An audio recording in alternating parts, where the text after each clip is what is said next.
Hey, good morning, everyone. Today's odd, right? Because I'm wearing a hat. I never wear hats. I love my hair.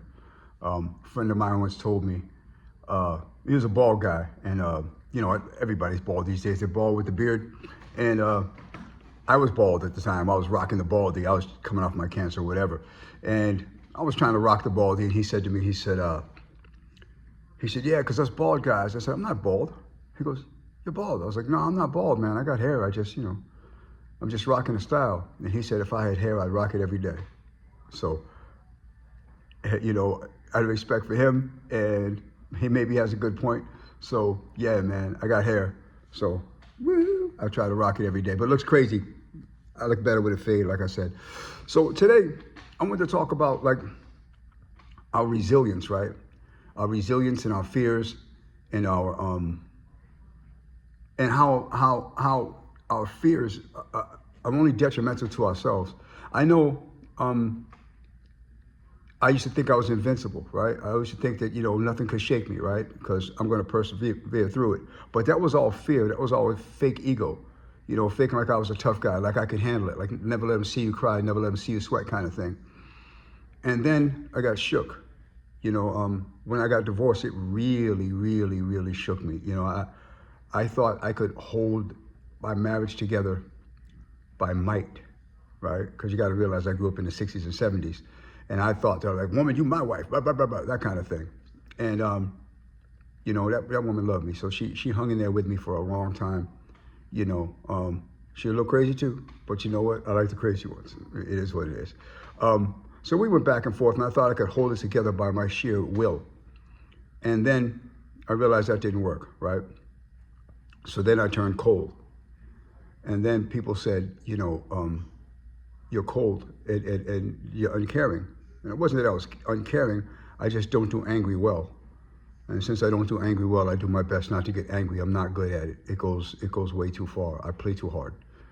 So then I started to wear my heart on my sleeve, in subsequent relationships. And then I started getting hurt, The biggest heart's got the biggest scars, right? So I learned that, when you do this, right? You do this, right? And you're scared to let somebody in because you think they're going to hurt you. So you do this and you don't let them in so you don't get hurt. Makes perfect sense. Problem is when you do this, you can't get out. You know what I mean? Now you can't get out. So you can't have a real feeling and a real emotion because you're guarded, and you're only living half your life. You're living in your life.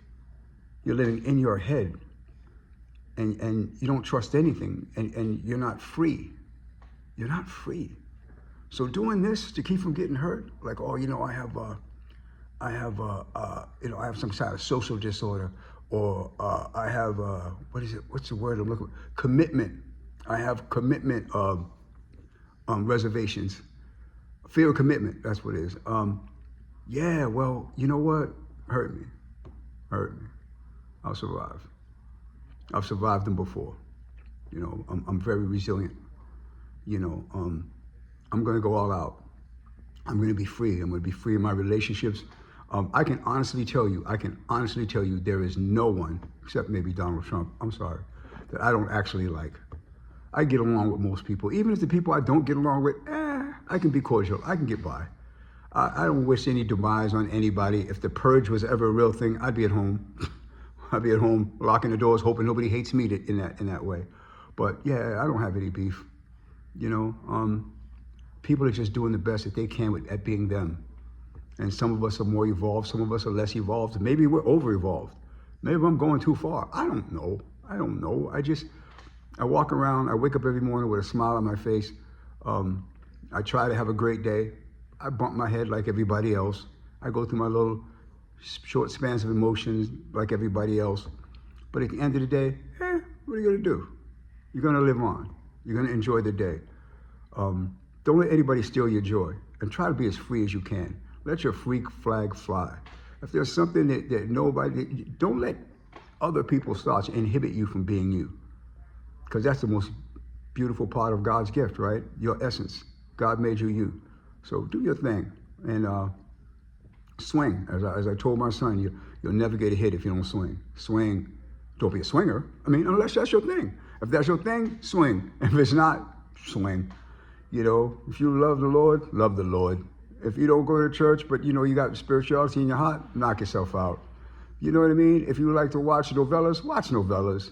Do your thing, but enjoy your life because it's yours. That's God's gift. He gave you you. And now you enjoy you, and then the better part of you is what you give everyone else.